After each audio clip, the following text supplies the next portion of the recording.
Assalamualaikum warahmatullahi wabarakatuh. Selamat pagi. Mudah-mudahan anak-anak selalu sehat dan semangat untuk belajar kimia. Hari ini kita akan belajar tentang sifat koligatif larutan dengan topik penurunan titik beku.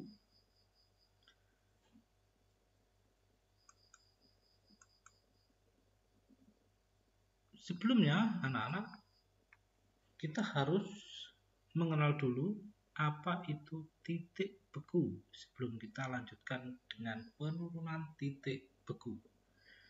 Nah, dalam beberapa literatur disebutkan atau dituliskan semacam ini, titik beku adalah suhu di mana pelarut cair dan pelarut padat berada pada kesetimbangan sehingga tekanan uap keduanya sama. Ketika zat terlarut yang tidak mudah menguap ditambahkan ke dalam pelarut cair yang mudah menguap, tekanan uap larutan akan lebih rendah daripada zat pelarut murni.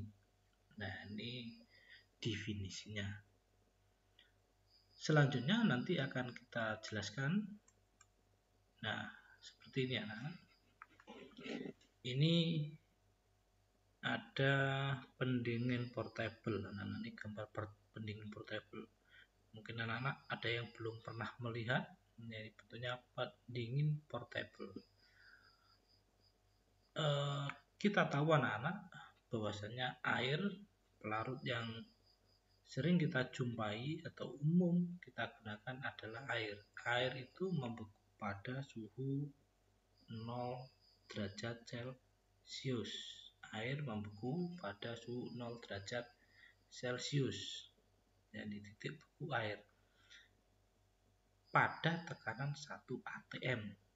Nah, jadi pelarut itu air membeku pada suhu itu pada tekanan 1 atm. Bila tekanannya tidak 1 atm, maka titik bekunya juga tidak 0. Bisa di atas 0 atau bisa di bawah 0. Nah,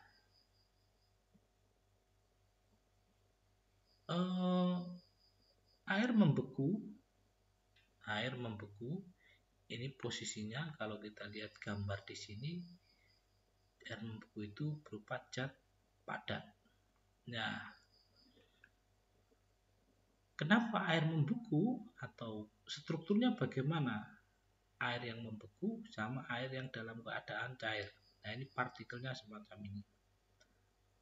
Ini air yang kita kenal, strukturnya partikelnya semacam ini, tidak begitu rapat, ya sedang.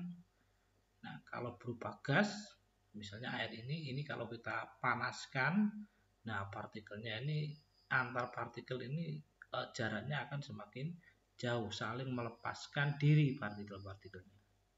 Nah, seperti pada pertemuan sebelumnya, pada kita membahas kenaikan titik-titik, semacam ini partikelnya ketika air itu dipanaskan. Nah, ketika air itu didinginkan, nah seperti ini kita taruh pendingin portable atau taruh kulkas. Nah, kalau kulkas mungkin sudah familiar. Nah, taruh kulkas.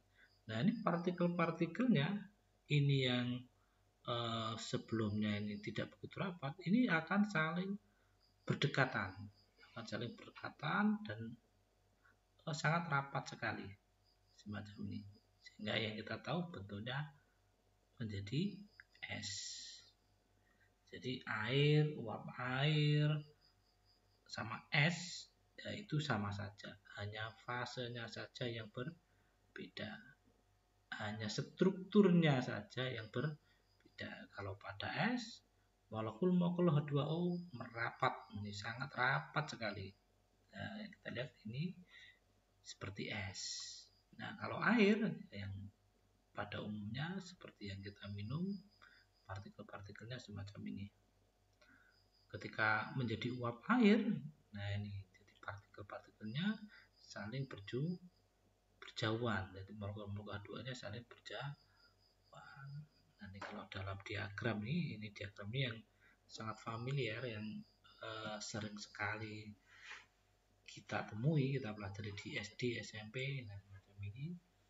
Jadi ini air ketika berubah menjadi padat, nah, ini istilahnya membeku.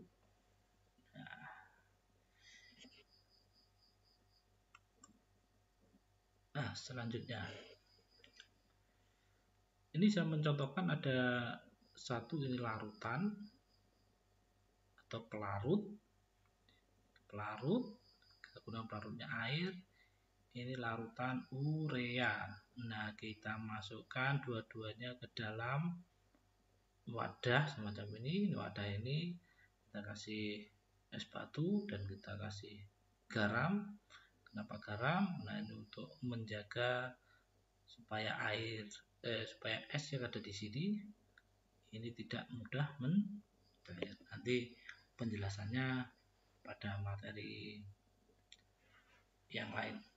Nah, sekarang kita fokus ini. Dalam dua tabung reaksi ini yang masing-masing berisi air dan urea, ini kita ukur suhunya dengan menggunakan termometer. Nah, sampai akhirnya keduanya membeku. Nah, ketika kita ukur, nah, kita dapatkan air itu membeku pada suhu 0 derajat. Sedangkan urea ini membeku pada suhu min 1,0. Jadi lebih rendah. Nah, bisa kita tuliskan di sini. Ini pelarutnya apa larutannya yang lebih tinggi? Ya, pelarutnya lebih tinggi dibandingkan larutan. Nah, selanjutnya anak-anak, ini ada beberapa lambang yang harus kalian pahami. Nah, untuk menyatakan titik beku larutan nanti dilambangkan dengan TFL. Nah, sedangkan untuk menyatakan titik beku pelarut kita nyatakan dengan TFP, titik beku pelarut. Selanjutnya, nah, untuk menghitung penurunan titik beku, kita tinggal menghitung selisihnya, selisih dari titik beku pelarut dan titik beku larutan. Oh ya, kenapa kok F? Nah, kalau kemarin saya jelaskan untuk titik didih pakai B itu kependekan dari boil atau panas. Nah, kalau F ini dari kependekan dari freeze, dilambangkan dengan F. Nah, selisihnya tentunya kita kurangkan dari yang besar dikurangi yang kecil, seperti tampak pada rumus di samping ini. Delta TF, TFP, min TFL. Nah, ketika pelarutnya air, rumusnya bisa kita rubah menjadi delta TF 0 derajat Celcius. Kenapa kok 0? Nah, ini kalau pelarutnya air dikurangi titik beku larutan. Nah, ini keterangannya delta TF titik beku. Nah, seperti ini. Oke, kita lanjut. Ya. Selanjutnya anak-anak, untuk menghitung penurunan titik beku, selain kita menghitung dari selisih titik beku pelarut dan titik beku larutan, kita juga bisa menggunakan rumus ini. KF kali M. KF kali M. KF ini tetapan titik beku pelarut. M-nya adalah konsentrasi. Nah, sama seperti yang kemarin. Pada titik didih, KF ini berlaku untuk jenis pelarut tertentu. Jadi tetapan ini hanya untuk pelarut-pelarut tertentu. Jadi misalnya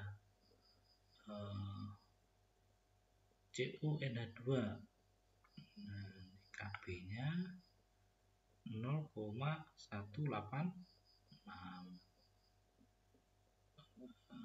Sebentar, ini titik beku ya, ini dengan pelarut air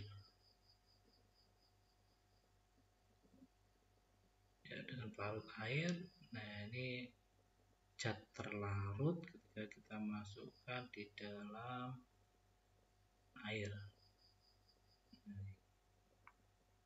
Ini Kb air, ini Kb air, ini Kb air. Jadi nanti ada tabel tersendiri.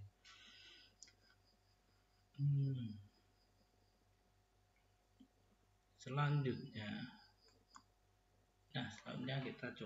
kita aplikasikan rumus yang kita buat ini, yang sudah ada ini, kita aplikasikan dalam pengerjaan soal-soal.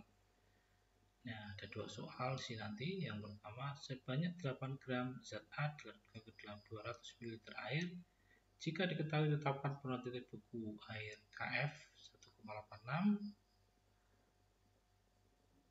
dan massa molar zat tersebut adalah 40 gram per mol, hitung titik beku larutan massa molar MR-nya. Soal nomor 2, dalam 200 gram air tersebut terlarut 10 gram urea, MR urea 60 dan Kf air 1,86. Hitung titik beku larutan urea tersebut. Nah, kita uraikan ini kita mulai dari hitung titik beku larutan, titik beku TFL. Nah, dari sini. Nah, titik beku larutan. Nah, ini yang dicari. Ini yang dicari.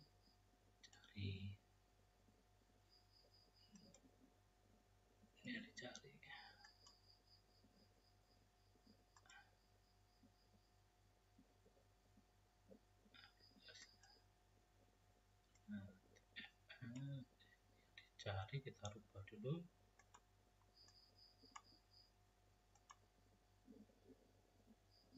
Nah, TFL yang kita cari, karena titik beku pelarut sudah ada berapa? 0. Nah, ini pelarutnya air. Delta TF nya, nah ini yang kita cari. Kita cari dengan rumus ini, Kf kali M. Nah, ini terbalik, M kali Kf. Nah, untuk molaritas sudah saya jelaskan pada pertemuan sebelumnya. Nah, sehingga kita tinggal memasukkan 8 gram per ml nya tadi 40 kali 1000 per 200. Nah, TF nya ketemu ini 1,86. Nah, dari hasil ini kita masukkan di sini sehingga TFL nya ketemu min 1,86. Jadi titik beku larutan adalah min 1,86. Contoh yang pertama. Selanjutnya contoh soal yang kedua. Dalam 200 gram air terlarut 10 gram urea CuNH2 2 kali. Jika MR urea 60 dan Kf air 1,86 per mol, hitung titik beku larutan urea tersebut. Nah, hitung titik beku larutan urea TFL ini sama seperti tadi. Nah, ini yang kita cari, titik beku larutan.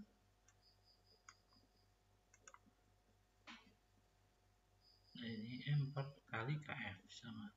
Kf nya air 1,86. Kita lihat di tabel, atau kalau anak-anak pegang buku dilihat di bukunya.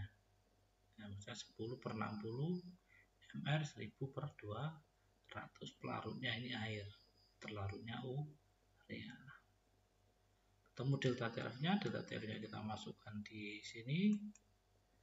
Nah, ini di sini TFP-nya, pelarutnya, karena pelarutnya air sehingga 0 derajat. Nah, dari hitungan ini kita temukan TFL ketemu min 1,55. Jadi titik beku larutan urea adalah min 1,55. Dari sini juga jelas ternyata titik didih atau titik beku urea itu lebih rendah dibandingkan titik beku air. Nah, ini contoh-contohnya.